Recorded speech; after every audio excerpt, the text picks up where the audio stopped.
ಜಗತ್ತಿಗೆ ಭಾರತೀಯರು ಕೊಟ್ಟ ದೊಡ್ಡ ದೊಡ್ಡ ಕಾಣಿಕೆ ಯೋಗ. ಅದು ಒಂದು ಸಾಧನೆ,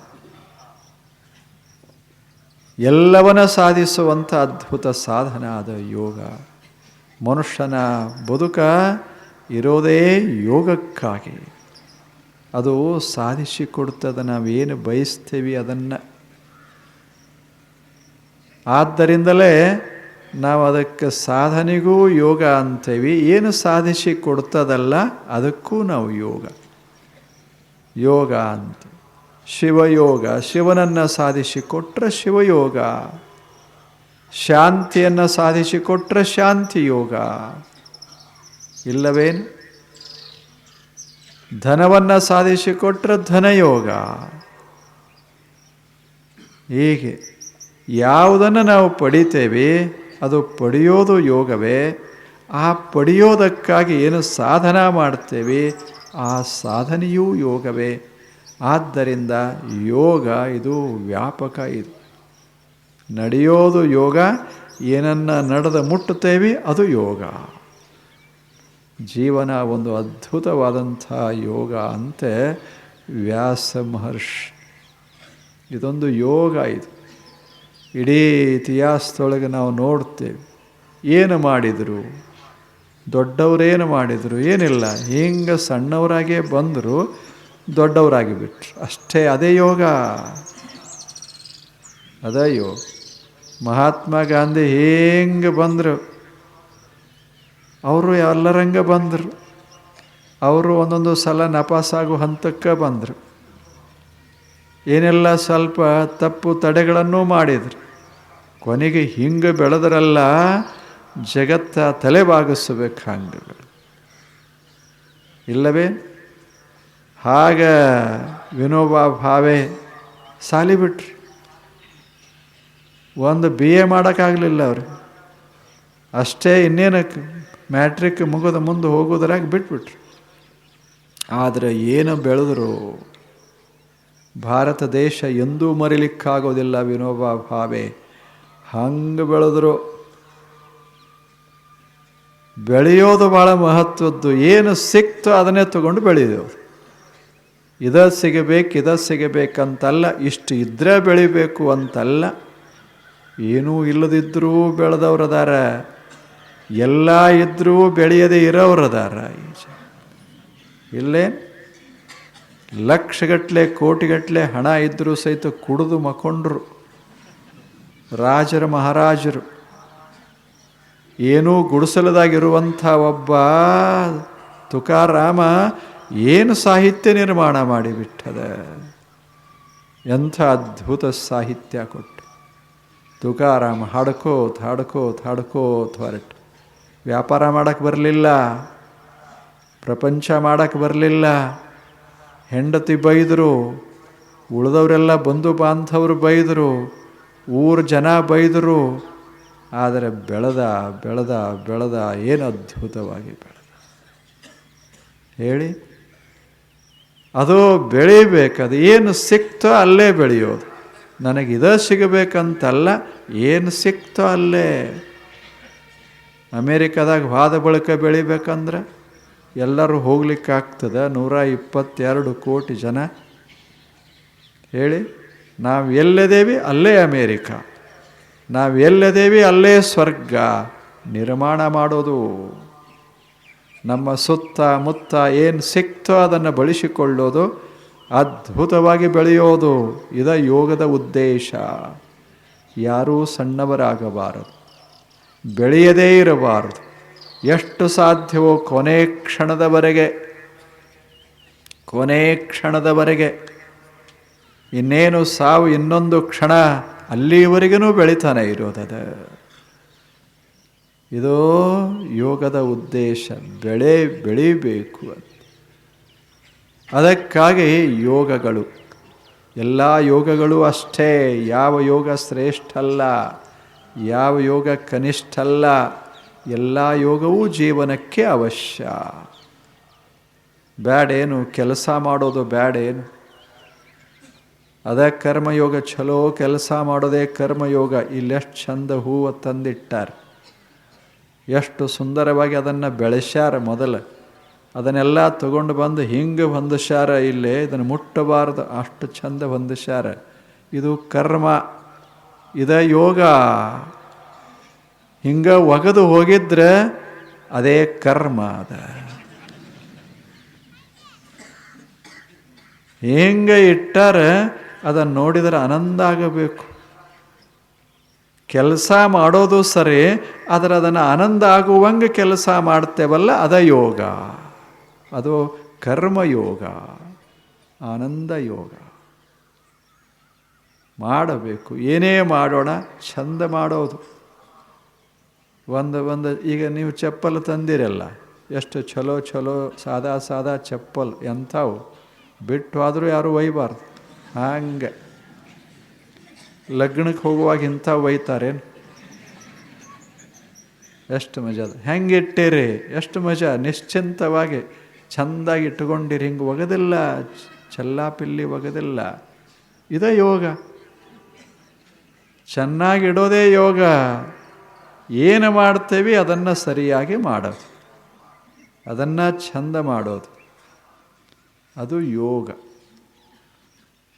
ಅದು ಯೋಗ. ಕೂತೀರಲ್ಲ, ಎಷ್ಟು ಚಂದ ಕೂತೀರಿ. ಮಲ್ಕೊಳ್ಳಿಕ್ಕೂ ಬರ್ತಿತ್ತು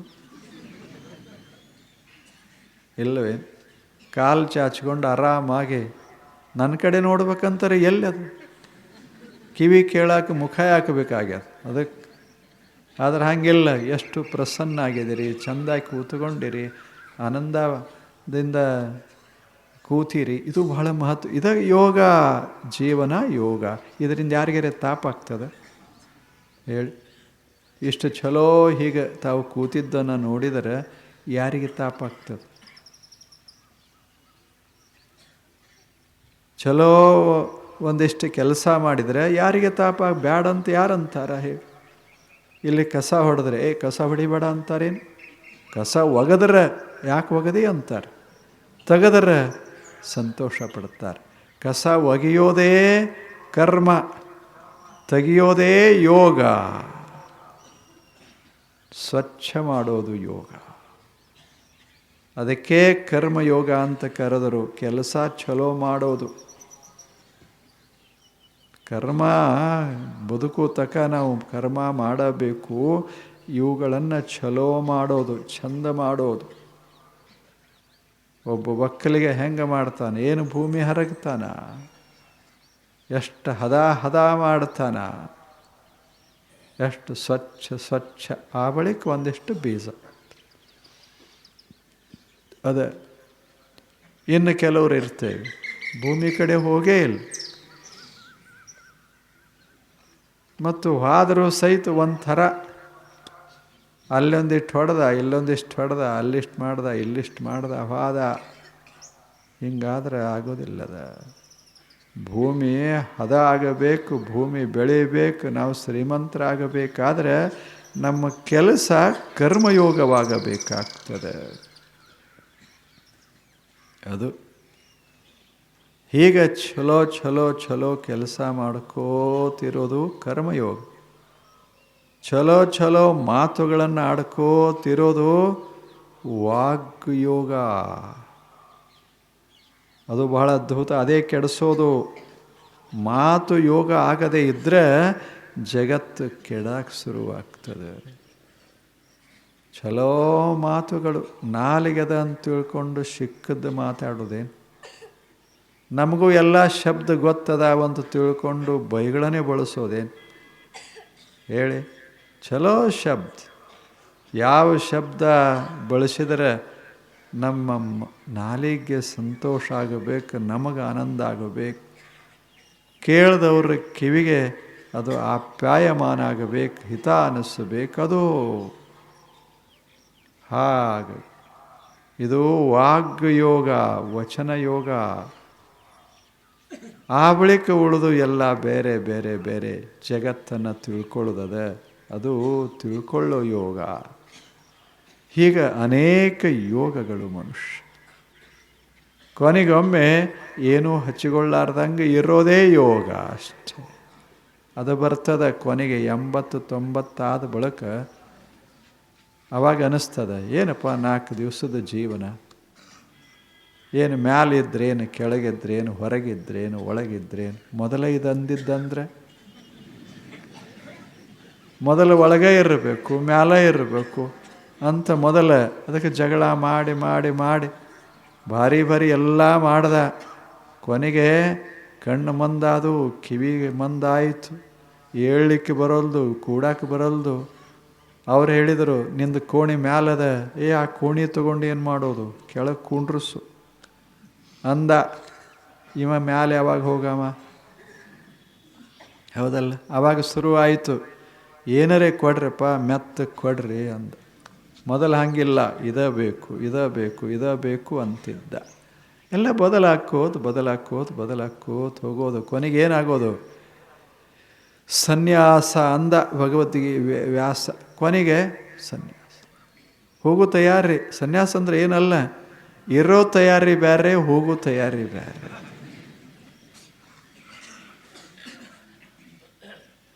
ಇರೋ ತಯಾರಿ ಇದ್ದರೆ ಅದರದ್ದು ರೀತಿನೇ ಬೇರೆ. ಹೋಗುವಾಗ ಇತ್ತಂದ್ರೆ ಆಯಿತು ಹೋಗಿ ಬರ್ತೀನಿ ಅಂತ ಹೇಳಿ ಹೋಗೋ ತಯಾರಿಯೊಳಗೆ ಮನುಷ್ಯ ಬದುಕದ ಅಂದರೆ ಅದೇ ಸನ್ಯಾಸ, ಅದೇ ಸನ್ಯಾಸ. ಈಗ ಆಗೋದಲ್ಲೇನು, ಯಾರ್ದಾರೆ ಮನೆಗೆ ಹೋಗಿರ್ತೇವೆ, ಏನು ಇರೋ ತಯಾರಿಯೊಳಗೆ ಹೋಗಿರ್ತೇವೇನು ಹೇಳಿ? ಏನೋ ಒಂದು ಕಾಫಿ ಕುಡಿದು ತಿರುಗಿ ಹೋಗೋ ತಯಾರಿಯೊಳಗೆ ಹೋಗಿರ್ತೇವೆ. ಅವ ಕೂಡ್ರಂದ್ರೂ ಸಹಿತ ಇಲ್ಲ ಮತ್ತೆ ಬರ್ತೀನಿ, ಈಗ ವ್ಯಾಳೆ ಇಲ್ಲ, ವ್ಯಾಳೆ ಇರೋದಿಲ್ಲೇನು, ಮತ್ತೆ ರಗಡಿರ್ತದೆ. ಮತ್ತು ಇಲ್ಲಿ ಬಿಟ್ಟು ಮತ್ತೊಂದು ಮನೆಗೇ ಹೋಗ, ಬೇಕಾದಟ್ಟಿರ್ತದೆ. ಅವ ಇರೋ ತಯಾರಿಯಾಗಿ ಬಂದಿಲ್ಲ, ಹೋಗೋ ತಯಾರಿಯಾಗಿ ಬಂದಾನ. ನಾವು ಈ ಜಗತ್ತಿಗೆ ಬಂದಿದ್ದು ಇರೋ ತಯಾರಿಯೊಳಗಲ್ಲ, ಹೋಗೋ ತಯಾರಿಯೊಳಗೆ ಇರೋದೇ ಸನ್ಯಾಸ ಅಷ್ಟೇ. ಹಂಗೆ ಇದ್ರೆ ಎಲ್ಲರೂ ಇರ್ರಿ ಅಂತಾರೆ. ಇಲ್ಲೇನು ಅವ ಅಳಿ ಹಾಕಿರೋಲ್ಲ, ಯಾಕೆ ಎಲ್ಲ ತನ್ನ ಮನೆ ಸಾಮಾನು ಒಂದು ವರ್ಷ ಇರುವಷ್ಟೆಲ್ಲ ಕಟ್ಕೊಂಡು ಈ ಮನೆಗೆ ಬಂದ. ಯಾರ ಮನೆಗೆ? ಮಾವನ ಮನೆಗೆ ಬಂದು ಇಳ್ದ ಅಂತ ತಿಳ್ಕೊಳ್ಳಿ. ಎಲ್ಲ ಸಾಮಾನು ತೊಗೊಂಬಂದಾನೆ. ಹೆಂಗೆ ತಂದಾನಂದ್ರೆ ಇನ್ನು ಇವ ಮನೆ ಬಿಟ್ಟು ಹೋಗೋದಿಲ್ಲ ಅನ್ನಂಗೆ ತಂದಾನೆ. ಆವಾಗ ಸ್ವಾಗತ ಮಾಡೋರು ಹೆಂಗೆ ಮಾಡ್ತಾರೆ? ಅವರು ಅಚ್ಚಿ ನೋಡ್ತಾಳೆ ಇದನ್ನೆಲ್ಲ, ಇವ ಮನುಷ್ಯ ಹೋಗೋ ತಯಾರಿಯಾಗಿ ಬಂದಿಲ್ಲ, ಇವನು ಹೆಂಗರೇ ಹೋಗಿಸ್ಬೇಕು ಅಂತ ಮೊದಲೇ ತಯಾರಿ ಶುರು ಮಾಡ್ತಾರೆ. ಅದು ಏನೂ ಇಲ್ಲದೆ ಕೈ ಬೀಸ್ಕೊಟ್ಟು ಬಂದ ಅಂದರೆ, ಅಷ್ಟೇ ಒಂದು ಸಣ್ಣ ಬ್ಯಾಗ್ ತಂದ ಅಂದರೆ ಏನು ಬರಮಾಡಿಕೋತಾರೆ, ಎಲ್ಲ ಮಾಡ್ತಾರೆ. ಬಿಸಿನೀರ ಕೊಡ್ತಾರೆ, ತಟ್ಟೆ ಇಡ್ತಾರೆ, ಬಂಗಾರ ತಟ್ಟೆ ಇಡ್ತಾರೆ, ಉಣಿಸ್ತಾರೆ, ತಿನ್ನಿಸ್ತಾರೆ. ಇವ ಒಂದು ಊಟ ಮುಗಿದ ಕೂಡಲೇ ನಾನು ನಾಳೆ ಹೋಗಬೇಕಲ್ಲ ಅಂತಾನೆ. ಅವರು ಇಲ್ಲ ನೀನು ಇರು ಅಂತಾರೆ. ಅವ ಮೊದಲನೇದವಾಗ ಅವ ಹೋಗನವಲ್ಲ, ಇಲ್ಲೇ ಇರಕ್ಕೆ ಬಂದವ. ಇವ್ರ ತಲೆಯಾಗಿ ಇವನ್ನ ಹಂಗರೇ ಕಳಿಸ್ಬೇಕು. ಹಂಗೆ ಯಾರ್ಯಾರು ಇರಬೇಕಂತಾರೆ ಈ ಜಗತ್ತಿನಾಗ ಅವ್ರನ್ನ ಕಳಿಸ್ಬೇಕಂತಾರೆ. ಏನಪ್ಪ 4 ದಿವಸ ಇರೋದದ, ದೇವರ ಜಗತ್ತು ಆರಾಮಾಗಿರೋದದ, ಎಲ್ಲಿದ್ರೇನು ಅಂತ ಹಿಂಗನ್ರೆ ದೇವರು ಸಹಿತ ಹೋಗಲಿ ಬಿಡು, ಚಲೋ ಮನುಷ್ಯ ಅದಾನ, ಇಂದೆಲ್ಲ ನಾಳೆ ಹೋಗ್ತಾನೆ, ಹೋಗೋದಕ್ಕಾಗೇ ಬಂದಾನ, ಆ ಭಾವಿ ಅವನಿಗೆ ಅದ, ಇರಲಿ 4 ದಿವಸ ಅಂತ ಜಗತ್ತು ಅಂತದೆ, ಜನರು ಅಂತಾರೆ. ಅದಕ್ಕೆ ಜೀವನದಾಗ ಸವಿ ಸವಿ ಆನಂದ ಇರ್ತದೆ. ನಮ್ಮದು ಹಾಗಾಗೋದಿಲ್ಲ. ದೂಡಿದರೂ ಸಹಿತ ನಾ ಯಾಕೆ ಹೋಗಲಿ ಅಂತ ಎಲ್ಲ ದೂಡ್ತದೆ. ಕಣ್ಣು ಹೋಗ್ಯಾವ, ಕೈ ಇದು ಇಲ್ಲ, ಅಳಿಗಾಡ್ಸೋಕ್ಕಾಗೋದಿಲ್ಲ, ಕಾಲು ಅಳಿಗಾಡಕ್ಕೆ ಬರೋದಿಲ್ಲ.